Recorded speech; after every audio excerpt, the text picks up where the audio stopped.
Alright y'all, Michael here today with another video. Before we begin, please go subscribe. My name's Michael. I do mostly Bears videos. Maybe more Packers videos, but who cares about that?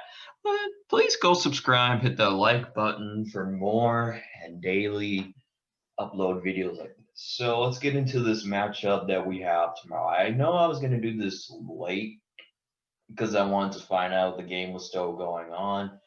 It looks like it's still going on, considering that the Carolina Panthers are in a protocol, are under an investigation. So it is what it is. If it gets postponed, it gets postponed. If it doesn't, it doesn't. We stand our ground, win, lose, or draw.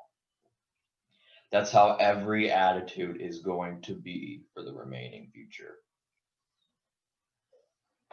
I stand my ground against any team, win, lose, or draw. So pretty much let's look into our opponent, the Carolina Panthers. The Carolina Panthers have been an interesting team lately. Teddy Bridgewater has actually been playing up to the competition, but it's been pretty decent for him lately. He has like 6 touchdowns and 3 interceptions without Christian McCaffrey, mind you. They've been doing well. So the question is, are they doing well without McCaffrey? Or they're just facing non-confident teams? One or the other, they have been dominant so far in this league. But this team is pretty decent on the offense. Now, let's go to the defense. Their defense is a whole different story. Their defense really has no pass rushers. They only have like 3 sacks of the season, so I don't think that's something for the O-line not to be concerned about, because Carolina really doesn't have any good pass rushers. I mean, they do have Eli Apple, but he looks like he's going to play because he had 2 full practices. He had a limited practice on Wednesday, I believe. Then the 2 other practices he started playing. Then it looks like both of the teams are clean on the injury reports. So not really too many major players to be concerned about being out. So how the Panthers are gonna disrupt the Bears defense is run the ball with Mike Davis. Mike Davis is a former Chicago Bear. The reason why we cutted him because Montgomery beated him out the whole season. Montgomery had a better year than Mike Davis last year. But now I just think because the O-line is good and has lead blockers, now Mike Davis can run a few. He has 1 touchdown so far. So, yeah, but overall he's been looking very impressive lately. So, but here's how it's going to have to come down to. Can we stop Mike Davis? Because our nose tackle, Eddie Goldman, opted out of the season, opted out because of coronavirus. Well, let me tell you something. Bilal Nichols has not lived up to the expectations. And we're not getting snacks because he's now currently on the Seattle Seahawks. So I really hope I'm not sure if I can trust Bilal Nichols anymore.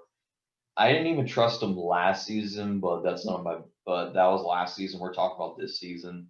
He really has not. We have not seen the rookie Bilal Nichols, so pretty much that will be a struggle to be concerned about. The passing game with DJ Moore and Robbie Anderson. Robbie Anderson has looked good. He had a 1-handed catch versus the Falcons like last week. Robbie Anderson is actually looking pretty impressive. So, yeah, he is actually looking impressive. Teddy is decent. You know, Teddy Bridgewater was our first quarterback to go to, but he was demanding too much money.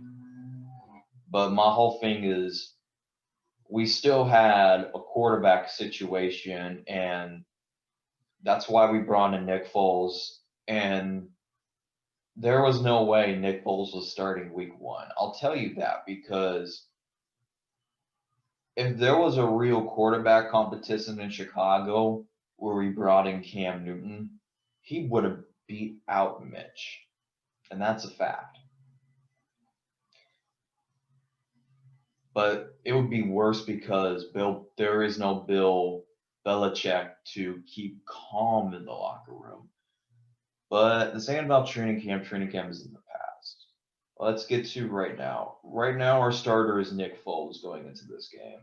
So I think Nick Foles will have 2 touchdowns, maybe one to Jimmy Graham, because lots of Packers fans laughing at us are aging well. I remember when we first signed Jimmy Graham, we got laughed at, like, ha ha ha, enjoy him dropping balls. And now he's leading the team in touchdowns, so we laugh at you back. Never criticize a player until he plays on the field. Never do that. So Jimmy Graham has done very well in this offense. He's proving that he's worth the money that we give him to be the red zone tight end, and he's being more effective in that red zone. And every time we target him in the red zone, he always catches the ball. So Jimmy Graham has absolutely been pretty dominant lately. And Cole Clement, I don't even know why I need to understand, why are we not using Cole Clement? We are a Demetrius Harris injury away from using him. Okay, that's it. Worst comes to worst, he drops the ball. So what? If it doesn't get intercepted, he has a chance again. If he has a nerd down, he has a chance to catch it. So pretty much, I see no reason we should use Cole Kmet in tomorrow's game. So I'm pretty gonna be confident that Cole Kmet gets his first ever NFL touchdown. And Montgomery has like 2 rushing touchdowns. Maybe Cordell gets like a touchdown. Maybe gets a kickoff return touchdown, but Cordell's going to probably have a touchdown in this game. Is what it is. If it isn't, it is. Now let's go to the defense. The defense has absolutely been amazing. They are the best defense in the NFC North.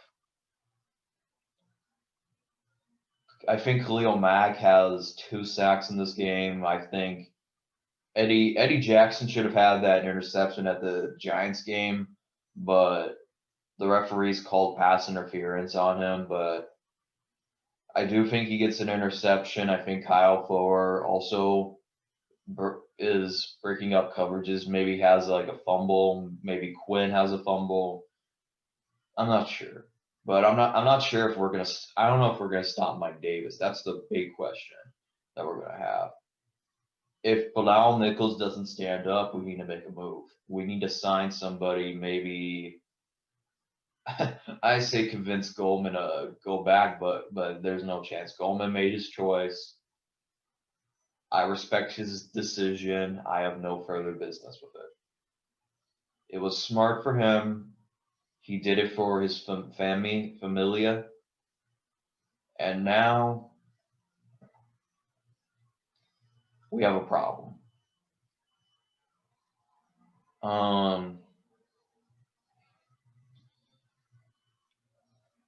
I'm not sure who's a good nose tackle anymore still available, but Bilal Nichols needs to stand up. Otherwise, we're just going to have to roll with Jonathan Jenkins, who is set to play this week. He missed the Tampa Bay game due to, I think it was a thumb injury, or I'm not sure.